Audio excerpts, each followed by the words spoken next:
देवकी ने भगवान कन्हैया से प्रश्न किया, कन्हैया जब बताओ कि तुम हमारे यहाँ पर अवतार लेकर के आए जेलों में,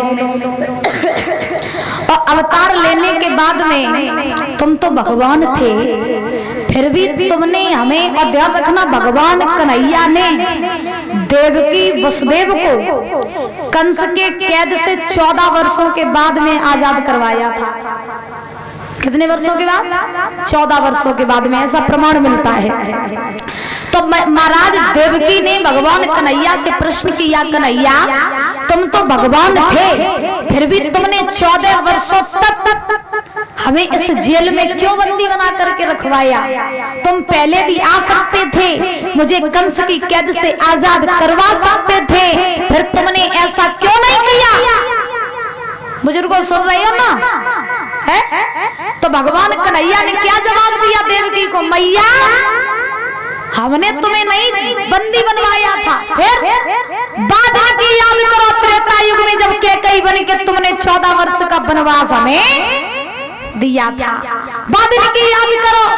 और सुनो, 14 वर्षों तक हम तुमसे दूर इसलिए रहे, हम माँ यशोदा के पास में इसलिए रहे क्योंकि त्रेता युग में तुम थी कैकई और माँ यशोदा थी कौशल्या।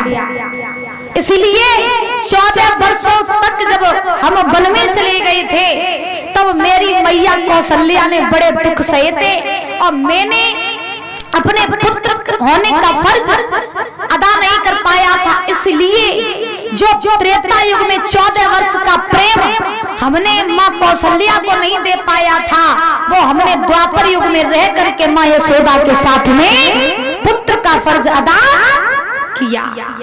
इसीलिए हम 14 वर्षों तक तुम्हारे पास नहीं आए। ध्यान रखना बुजुर्गों, इसी कारण से भगवान 14 वर्षों के बाद में देवकी को आजाद करवाया था कंस की कैद से। बोली गोविंद भगवान की।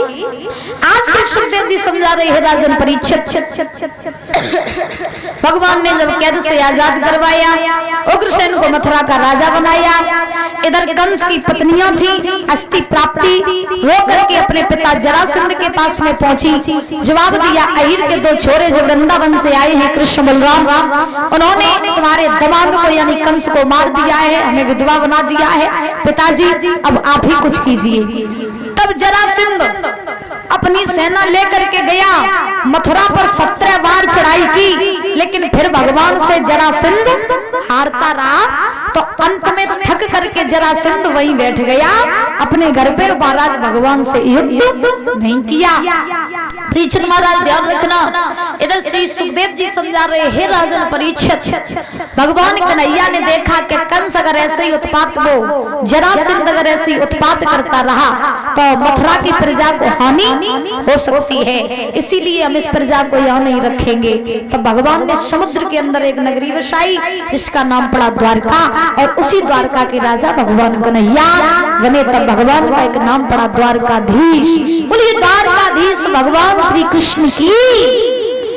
तो महाराज भगवान द्वारका में रहे, सारी प्रजा के साथ में बड़े आनंद से अपना जीवन यापन कर रहे हैं। तो बलराम जी जो हैं वो बड़े हैं, तो ध्यान रखना बलराम का विवाह हुआ रेवती के साथ में। अब ये रेवती कौन थी और बलराम का विवाह कैसे रेवती के साथ में हुआ, ये सुनो।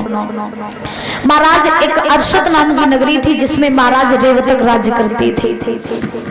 जब रेवतक राज्य करते थे तो रेवतक का शासन चला था सतयुग में।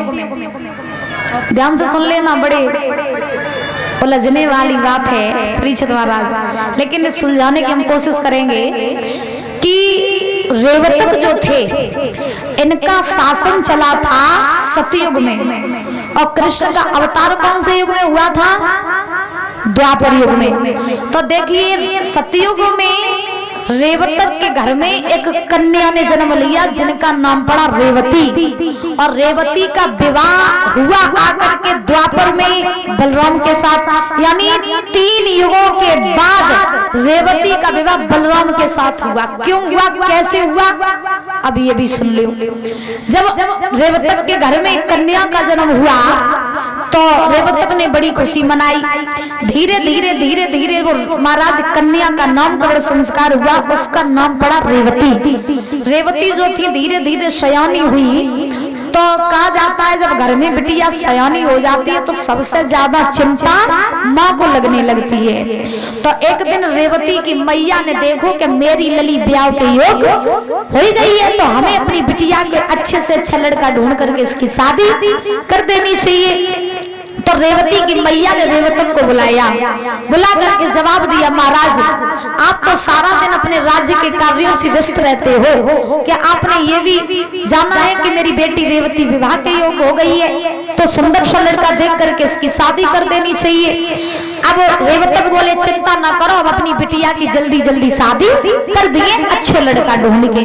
तो पहले के राजा महाराजा जो होते थे ना, परीक्षित महाराज, वो खुद बिटिया के लिए लड़का देखन नहीं जाते, बिटिया के लिए लड़का देखन खुद नहीं जाते।